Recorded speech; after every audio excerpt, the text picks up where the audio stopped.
আসলে আমি না মানুষের সাথে খুব কমফোর্টেবল একজন মানুষ। আমি আসলে এমন না যে কারোর সাথে স্পেশালি কাজ করলে আমি কমফোর্টেবল। আমার কাছে আমার প্রত্যেকটা ওয়ার্ক সমান।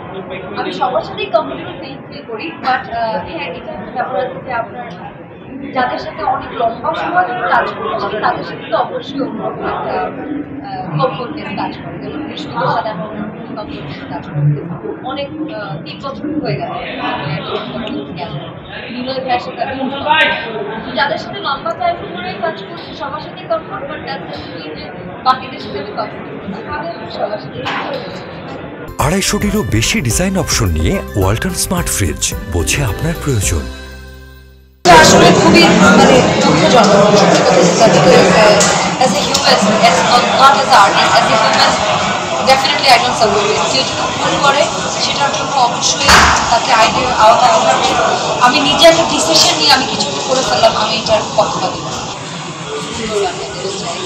যেখানে কোনো মানে ধরেন যে প্রিভিয়াস ব্যাপারগুলো ছিল আগে এরকম কিছু আমি করতে চাই।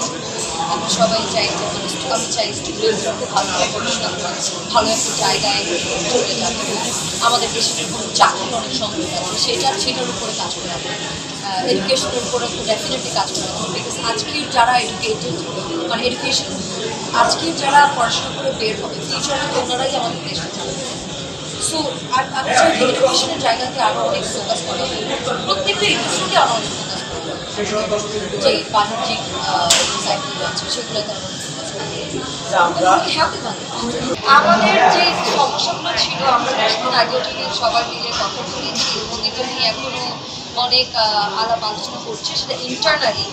সো আমি আসলে ওটা নিয়ে পাবলিক এখন কিছু বাট হ্যাঁ অবশ্যই প্রত্যেকটা জায়গাতে কিছু না কিছু চেঞ্জেসের দরকার আছে। সো আই থিঙ্ক আমাদেরও কিছু না কিছু চেঞ্জেসের প্রয়োজন আছে, কিছুটা আই থিঙ্ক সময়ের সাথে সাথে হয়ে যাবে এবং সবার মিলে যদি সেটা সাপোর্ট করে I don't think it will take much time.